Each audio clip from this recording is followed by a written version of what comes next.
है और वैसे भी झूठ बोला जा रहा है। मतलब बात को बना लेना है, सत्य बोलने की कोई वार्ता नहीं रह गई। और नहीं असत्य संपातक पुंजा, झूठ बोलने जैसा पाप नहीं, लेकिन बहुत झूठ बोला जा रहा है। बहुत सावधानी रखनी चाहिए।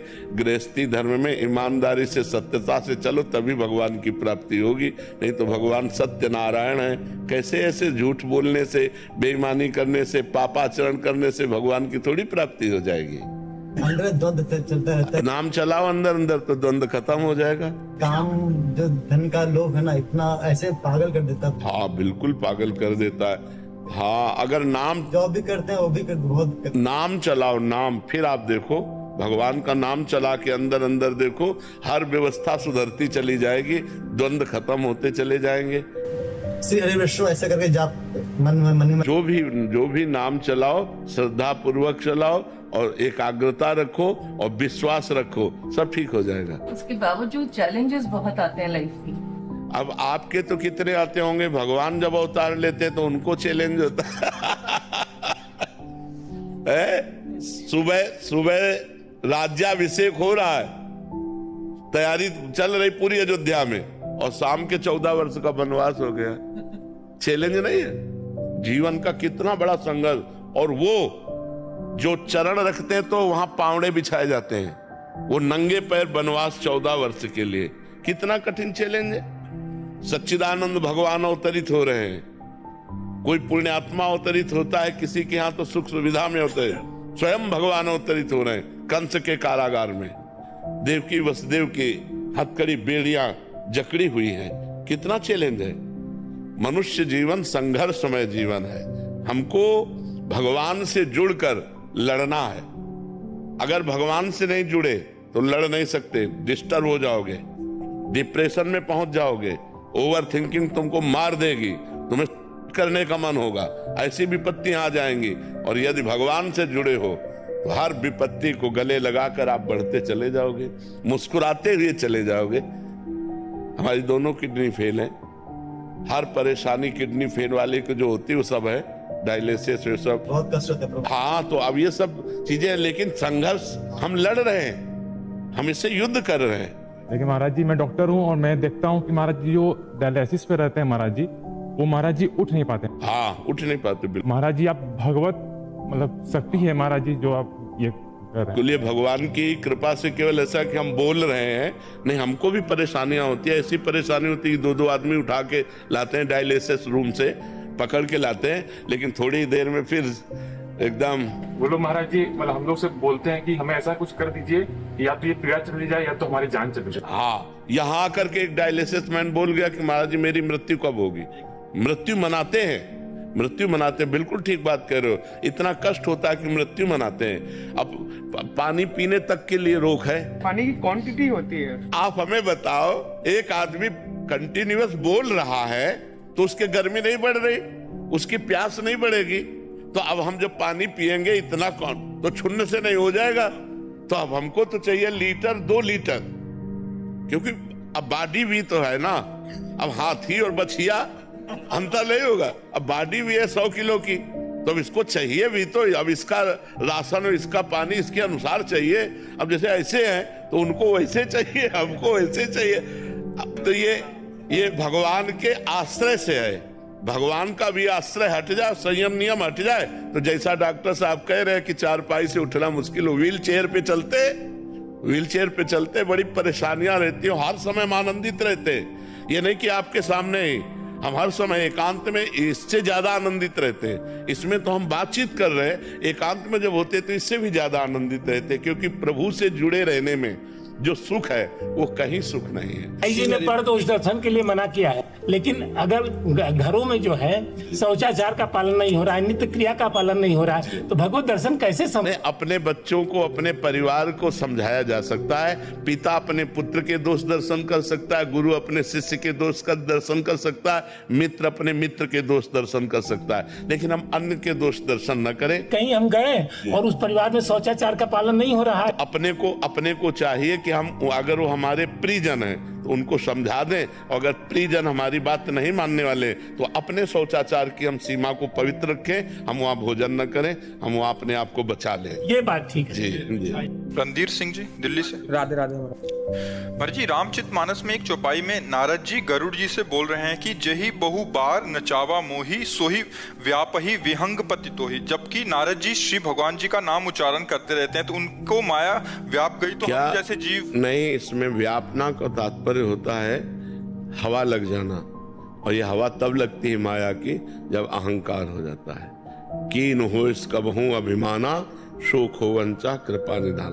भक्त में भी कभी कभी अभिमान जागृत हो जाता है। जब तक हमारे हृदय में ये बात रहती है कि हमारा साधन, हमारी तपस्या भगवान की कृपा से चल रही, तब तक अहंकार जागृत नहीं होता। नहीं तो देखो, देवर्षि नारद जी सुंदर घाटी देखी, बहुत सुंदर वन देखा, समाधि में बैठ गए, अखंड समाधि लग गई, भगवान के चिंतन में डूब गए। अब देवराज इंद्र को चिंता लगी कि ये अगर पूर्ण हो गए तो कहीं हमारा इंद्रासन न ले जाए, उनको डर बना रहता है। तो उनके पास जो सुविधा है वो भेज दी भ्रष्ट करने के लिए। कामदेव, मलय मारुत, बसंत, गंधर्व, अप्सरा सब भेज दी। अब उन्होंने सब अपना जाल बिछाया। देवर्षि नारद जी की आंख खुली, उन्होंने काम आदि को बहुत प्यार से, शांत भाव से, आओ आओ डरो मत, बैठो, हमारा आतिथ्य स्वीकार करो और आप फिर जाओ। ना तो काम हृदय में आया और ना क्रोध ही आया। अब देवर्षि नारद जी जब इस घटना पर चिंतन किए, क्योंकि जब भगवान शंकर पर काम ने अटैक किया तो भगवान शंकर काम से पीड़ित नहीं हुए, लेकिन क्रोध आ गया और उन्होंने भस्म कर दिया। अब वो भगवान शंकर पर गए, वो शंकर जी के पास गए और कहा कि हमने काम पर विजय प्राप्त कर ली और हमें क्रोध भी नहीं आया। तो भगवान शंकर ने कहा, हरि की कृपा से ऐसा है, पर हमारी बात मान लेना, कभी हरि से ऐसा मत कहना, भगवान से कभी ऐसा मत कहना। तो उनको लगा, क्योंकि अहम आ चुका था, लगा कि एक क्रोध से युक्त हो गए थे तो हमारा यश निर्मल है, इसलिए कहते चुप रहना, किसी से कहना नहीं। और वो सीधे हरि के पास ही गए और भगवान से जाके कहा कि प्रभु, हमने आपकी कृपा से काम को जीत लिया। तो वाणी से तो निकल रहा था आपकी कृपा, लेकिन हृदय में ठसक अहंकार की थी।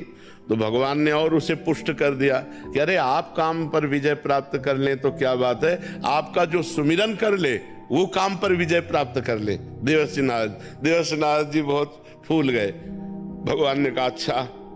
अब देवर्षि नारद जी चले, जो ही वैकुंठ से बाहर निकले, थोड़ी दूर ही चले कि बहुत नगर श्रृंगार किया जा रहा था, सजावट हो रही थी, लोग दौड़ रहे थे इधर से उधर। तो कौतूहलवश नारद जी ने पूछा क्या बात है? बोले यहाँ राजा की राजकुमारी का स्वयंवर है। नारद जी के मन में आया कि चला जाए, देखा जाए स्वयंवर। अब विरक्त बाबा जी को स्वयंवर में जाने की क्या जरूरत है, लेकिन देखो घटना। चलो कौतूहलवश ऐसे मौज मस्ती में चले गए। जो ही गए तो वहां के जो राजा थे उन्होंने साष्टांग दंडवत किया। दंडवत प्रणाम, हमारे तो अहोभाग्य देवर्षि नारद जी आप पधारे, लाओ कन्या को बुलाओ और प्रणाम करवाओ और आशीर्वाद दिलवाओ। जी ही कन्या को बुलाया, वो तो महामाया, एक एक अंग सुंदरता टपक रही थी, नौ किशोर अवस्था और बड़ी लज्जा से युक्त देवर्षि नारद जी के देखते ही नारद जी की लंबी सांस आ गई। लंबी सांस का मतलब काम अंदर जागृत हो गया। और अभी भगवान से कह के आ रहे हैं कि हम काम विजय करके आ रहे हैं। ना शंकर जी ने रोका था लेकिन नहीं मारे। परम वैष्णवाचार्य जगत गुरु भगवान शंकर की बात नहीं मानी। अब राजा ने कहा कि महाराज कन्या के कर कमल को देखो जरा, रेखाएं कैसी हैं। अब जे ही स्पर्श किया तो नारद जी को बस अंदर भारी व्याकुलता, और जे ही रेखा देखी तो रेखा में लिखा था जो वरेगा वो अजर होगा, वो अमर होगा, लक्ष्मीपति होगा, कितने सद्गुण। नारद जी ने जैसे ही जो कुछ आया बताया, बस इसके बाद वो तो डूब गए, सोचने लगे कि मुझ नारद से ब्याह कैसे करेगी और मुझे ही ब्याह करना है। मेरे परम हितैषी भगवान श्री हरि है।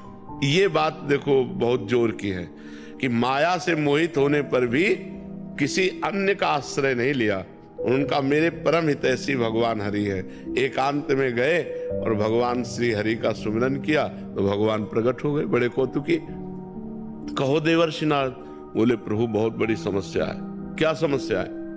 बोले अब इस समय भजन साधन कुछ बनेगा नहीं, हमको उस राजकुमारी से ब्याह करना है, तो हमें हरि रूप चाहिए, आप करो जे। और एक बात और कह दी, जे विधि होए नाथ हित मोरा, करो सुबेग दास में। जिस तरह मेरा हित हो, वो हित यही समझ रहे हैं कि सुंदर रूप मिल जाएगा भगवान का, वो राजकुमारी हमको वरण कर लेगी। तो भगवान ने कहा कि हित ही नहीं, जे विधि हुई है परम हित, नारद सुनो तुम्हारा जिस तरह परम हित होगा वही मैं करूंगा। जाओ, मैंने तुम्हें हरि रूप दिया। और हरि कहते हैं बंदर को भी, मरकट बदन भयंकर दे। अच्छा, और इसमें ये चमत्कार था कि केवल राजकुमारी को बंदर रूप दिखाई दे रहे थे और 2 शिव पार्षदों को बंदर रूप दिखाई दे रहे थे, बकाया सबको देवर्षि नारद जी दिखाई दे रहे थे। अब नारद जी जाके आगे के सिंहासन में बैठ गए कि मुझे हरि रूप, और जे ही राजकुमारी जयमाला लेकर के आई तो उसने कहा इस कुरूप बंदर को किसने बैठाल दिया, माला लेकर के दूसरी तरफ चली। अब नारद जी जिस राजा के पास जाते उठ के खड़ा हो जाता, क्योंकि सबको देवर्षि नारद दिखाई दे रहे। नारद जी आगे आगे बैठते, लेकिन राजकुमारी ने जयमाला नहीं डाली। थोड़ी देर में भगवान आए, नौ किशोर अवस्था सुंदर रूप, राजकुमारी ने जे ही जयमाला पहनाई, नारद जी का हृदय विकल हो गया कि अब तो हम जी नहीं पाएंगे। ये देखो माया का प्रभाव, जहां काम विजयी महात्मा वो कह रहे अब हम जी नहीं पाएंगे। तो शंकर जी के पार्षदों ने कहा थोड़ा अपना रूप भी तो देख लो। तो जल में जे ही रूप देखा, मरकट बदन भयंकर दे, अरे हमारे साथ छल किया गया। और भागे भगवान की तरफ तो देखा रास्ते में ही रास्ते में ही भगवान मिल गए जो दूल्हा बने हुए थे।